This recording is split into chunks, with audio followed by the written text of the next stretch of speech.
Welcome back. If you've been following along, you already started laying down the foundation for your private practice by first defining your North Star, your vision, your mission, and values, and then setting up your legal and financial systems. So now it's time to bring that vision to life. So in today's video, I'm going to walk you through steps 3, 4, and 5. This is how to design your space, build your dream team, attract your ideal patients, and scale your practice without scaling your hours. So if you're feeling a little overwhelmed about how to take all of this to the next level, I got you. Don't worry, got you covered. We're gonna focus on clear and actionable strategies. And don't forget, stick around to the end, because I'll share a powerful tip that could really save you a lot of time, money, and energy as you begin to grow. Let's dive into step 3, designing your space and building your dream team. So this is the heart and soul of creating a thriving, patient-focused practice. This is where you create the foundation for an exceptional patient experience and a thriving practice. Now, first, we got to focus on the physical space, because your environment kind of sets the tone of everything else that follows. Then you're going to bring in, of course, the right people who are going to help bring your vision to actually a reality. So here's how you can do this. First of all, choose your location and space wisely. Your space does matter. It should be functional, accessible, and aligned with your budget. Now, you might be choosing a small space, like an office inside of a gym. That's cool.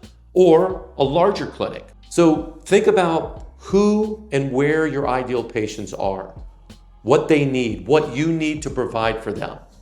I would focus on starting small and scale up later.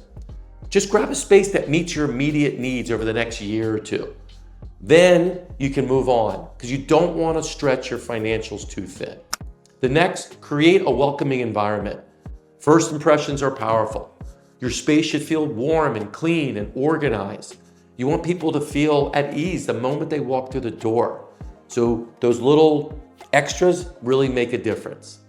Those small details, like perhaps soft lighting, comfortable seating, some maybe music, can just transform a sterile clinic into something that feels professional yet inviting. But remember, it needs to match your target audience. If you're working with athletes, young athletes, you don't want to be having a gym that doesn't connect with them. Next, build your dream team. Once your space is ready, it's time to bring in the right people. You see, your team will be the heartbeat of your practice, so you don't want to rush. A great motto I have is hire for traits and train for skill. Look for team members who align with your mission and your values and are committed to providing exceptional care. Start with small essentials for hires, like a front desk or an assistant to help you, right? As your volume expands, then you can continue to grow additional people. The other tip is cross-train everyone that comes in. There isn't just one position. You have to be able to handle things, especially as people are out and on vacations and stuff like that. So here's what you can do. List out the must-haves for your practice space, the location, the size, the design features. Identify your first initial hire. Draft up a quick job description that focuses on the skills that you want and the values they want. I recommend using like AI tools like ChatGPT to help you if you need some help. With your space designed and your team in place, you're ready to start attracting patients and growing your practice. So in step 4, we'll dive into some very simple and straightforward marketing strategies you need to get your name out there to bring in your ideal. Step 4, attracting patients and turning them into raving fans. Here's the truth. Patients are the lifeblood of your practice. Without them, you don't have a business. You're just sitting around twiddling your thumbs. But attracting the right kind of patients is only the first step. What really sets you apart is creating an experience so remarkable that they keep coming back and they keep telling others about you. So here's how you can do this. Number one, build referral partnerships. These are relationships. These are the key. Connect with other healthcare providers, people who have influence over your patients. These could be doctors, specialists, could be coaches or wellness centers. Anyone that could refer you a patient. Let them know exactly who you help and how you can add value to them and value to their patients. Here's a tip. Take it a step further. Send them thank you notes. Make excuses to give them updates. Refer back to them. Share success stories. This builds trust and keeps you on top of their mind. Next thing, harness the power of digital marketing. Your online presence is often the first impression patients have on your practice. Build a professional website. You don't have to go crazy, but build one that clearly explains what you do, who you serve, and how to book an appointment. Make sure your practice shows up on Google Maps and local searches. So make sure your Google business profile is up to date. Be active where your ideal patients are. Show up on social media. Facebook, Instagram, and even LinkedIn can be great tools to build awareness. Here's a tip. Post educational content, engaging content that highlights your expertise, that links up success stories that you've had, tips for them. Give them a little behind the scenes of what's going on with you and your practice and your people. People love that. It's real, it's genuine, and it's authentic. Create an exceptional patient experience. Patients don't just want the results. They want to feel seen. They want to feel heard. They want to feel valued. Make sure you have clear communication, thoughtful follow-ups, and personalized care. That can make all of the difference. Think beyond the appointment. Do you send reminders? Do you follow up after a treatment, especially a treatment that you're not sure how they might be feeling? Do you provide easy ways for them to give feedback and reach out to their therapist? Look, here's a tip. Little things matter. Remembering names, celebrating milestones, sending personalized thank you messages. This builds loyalty that no ad can buy. Quick wins to get patients through the door. Offer introductory promotions or bundle services. So let's say you're working with runners and you have a running assessment.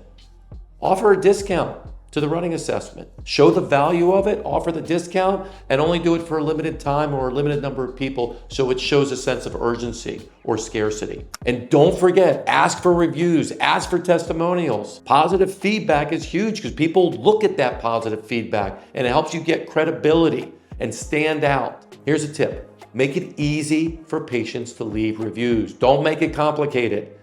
Send them a follow-up email after a discharge, thanking them for being a patient, and ask them to leave a review on Google with the link right there. So here's the thing you can do right now.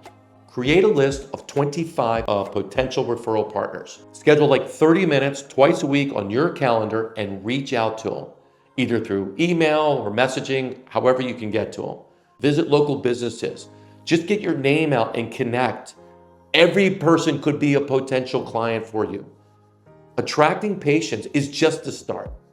The real magic happens when you start to scale your system, your teams, and your results to take your practice to the next level. And guess what? That's what we're going to tackle in step 5. Step 5, scaling your practice without scaling your hours. You see, scaling isn't just about growth. It's about growing strategically. It's about serving more patients, increasing your revenue, and more importantly, reclaiming your time so you can step into the role of leader and CEO instead of the role of doing. So here's how to scale your practice effectively. Expand your offerings strategically. Look for opportunities to add new services, especially cash-based or non-third-party services. Make sure they align with your patient needs and what your vision is. For example, if you're a physical therapy practice, consider adding wellness programs or injuries or sports performance, anything specialized like that. You don't have to guess what patients want. Give them surveys, feedback forms. Ask some of your key, ideal, awesome clients what they think. These conversations are really key, and they can give you valuable insight to what they're looking for. Now, when you start opening up additional locations, do it smartly. If demand is high and your vision is to grow and you're profitable at your existing location and it's maxed out, consider opening a second or third. But growth requires careful planning. Use that first clinic to make sure that your systems are dialed in and that everything is flowing. It makes it easier to do the second. If not, you create havoc. Your systems have to be replicatable. You have to have good people in place to begin to manage the expansion of your practice. Start small, maybe open up a satellite or a shared space. Be careful about throwing down a bunch of money to a big space with lots of equipment before you really have it dialed in to your initial location. You gotta build a leadership team if you're gonna scale. You can't be doing it all. You can't be stuck in the day-to-day. That's amateur hour. That's not a professional like you. A strong leadership team is the key to taking your practice to the next level without sacrificing your time and your life. So start by delegating responsibilities. Delegate operations and bookkeeping and some hiring aspects, right? Delegate them to trusted team members, either on site or people that you hire as contractors. Look for leaders within your team. You never know who you might find, but don't worry about only following them. You can look for people to support you outside, whether it's coaching and other things. And lastly, systemize everything. You can't scale without systems, without processes. From scheduling to billing to intake to onboarding new staff. Document your processes. Make sure that they can be repeated by different people. Scaling equals the more streamlined and consistent your systems are, the easier it begins to scale and be profitable without the chaos. Use automation tools, software. Obviously, EMR is one, but you can also use project software like Asana and other types of things. QuickBooks, of course. An action step is identify just one growth opportunity, one thing to delegate, one thing that you can move your practice towards. Remove that off your plate, bring it to somebody else, monitor it until they're doing it the way it needs to be done. Scaling your practice isn't about doing more. It should be about doing less and keeping you focused on what you do the best and what moves your company forward. So when you align your actions with your visions, the opportunities for growth are limitless. So what did we cover today? We covered steps 3, 4, and 5. Creating your space, attracting patients, and scaling your practice. Each step builds on the last, getting you closer to a thriving practice and more time freedom. So if you're ready to dive deeper, check out my video on financial planning for private practices. It's packed with strategies to avoid costly mistakes and build a stable, more profitable practice. And don't forget to like, subscribe, or leave a comment. Let me know what step you're working on right now. And thanks for watching. And I'll see you in the next video. And remember, let's keep building the practice of your dreams. You can do this.